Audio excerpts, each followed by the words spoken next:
para que políticos possam trocar de partido político sem perder o mandato. O período chamado de janela partidária tem como objetivo as eleições deste ano. De olho nas mudanças, inclusive na Câmara Municipal de Cuiabá, o Cidade Alerta foi consultar um especialista sobre o tema. Acompanhe com Daniel Santos. Olá, Haroldo, quem acompanha o Cidade Alerta em boa parte do estado de Mato Grosso. Vem aí janela partidária, é isso mesmo, de 7 de março até o dia 5 de abril. É literalmente dança das cadeiras, só que entre partidos políticos, sabe? Quando aqueles que estão no mandato, aqueles que tentam uma reeleição, observam essa ou aquela oportunidade de obterem votos e condições de serem eleitos, que, como a gente bem sabe, de experiência da última eleição, só o número de votos não é suficiente. Caso contrário, Rosa Neide estaria na condição de eleita, não é isso? Pois bem, como é que funciona a janela partidária? A partir de que momento essa lei ela foi alterada no Congresso Nacional? Vamos perguntar para ele, que é especialista em direito eleitoral, José Antônio Rosa. Quando é que, de fato, os partidos se mobilizam mais lá no Congresso Nacional para mudar uma lei de benefício para eles mesmos? Anteriormente, em 2007, era uma resolução do TSE que foi referendada pelo STF, dizendo que não poderia haver mudança de partido durante os 4 anos de mandato, naqueles que fossem proporcionais, que é o caso de deputados federais, estaduais e vereadores.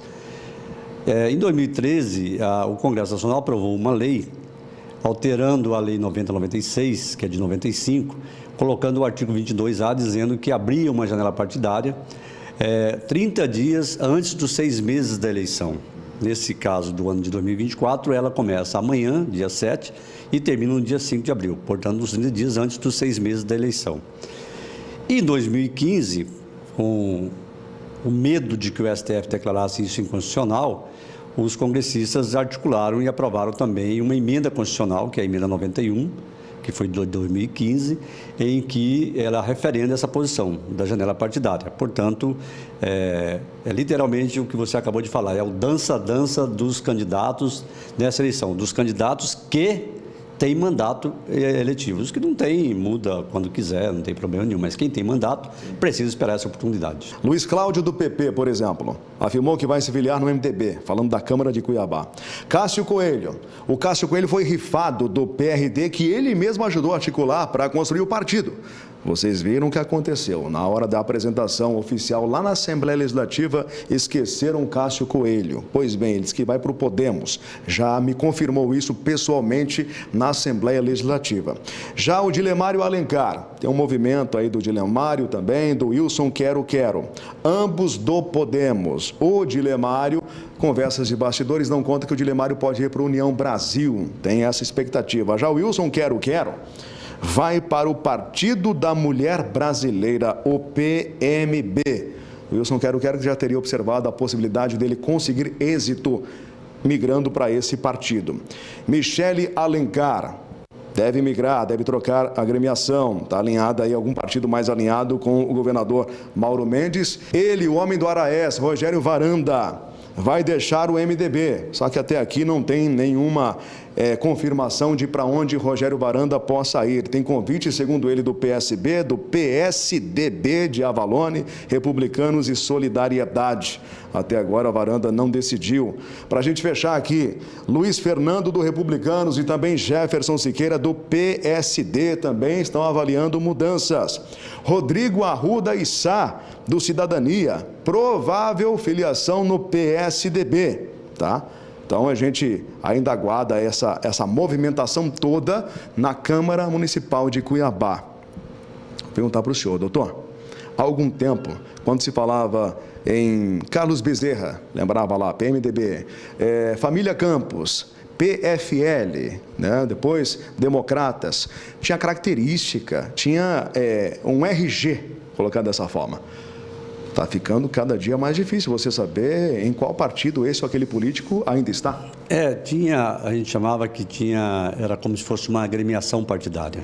Todo mundo tinha lado, brigava por aquilo, acreditava naquilo. Com as mudanças eleitorais que foram feitas, aí a coisa mudou um pouco de jeito. Como é que mudou? Primeiro que tem a cláusula de barreira, que é no sentido de diminuir a quantidade de partido. Nós já tivemos 38 partidos, hoje estamos com 27 e na próxima eleição devemos baixar para os 23, 24. Mas mesmo assim, essa quantidade pequena de partido tem feito algumas alterações significativas de pessoas ligadas a partidos, gente do PT indo para outro partido que não tem nada a ver com a esquerda, da direita indo para a esquerda e por aí afora. Isso tem a ver muito com, primeiro, ao partido interessa ter, às vezes, um segmento que ele não tem de voto e precisa ter essa pessoa ou esse candidato no seu partido para tentar engrossar o caldo. E ao candidato interessa ter o financiamento partidário, depende daquele que tem. Você não vai ver nenhum desses candidatos indo para um partido que não tem mais verba, que não recebe verba, aqueles que não passaram na cláusula de barreira. Só vão aqueles que passaram na cláusula de barreira. Então, aí a negociação é direto com o partido para saber quanto é que você vai financiar da minha campanha. Então, por quê? Porque isso agora é dinheiro público, é financiamento público de campanha. Chegamos nesse ponto. Primeiro era financiado por empresa, CNPJ, etc. Depois só por CPF, que não deu certo. Ninguém quis doar. E agora quem financia é o povo brasileiro, essas campanhas. Então, o presidente de partido passou a ter uma autonomia muito grande financeira. Ele vai saber quanto que ele tem para gastar em Cuiabá com os candidatos a vereadores.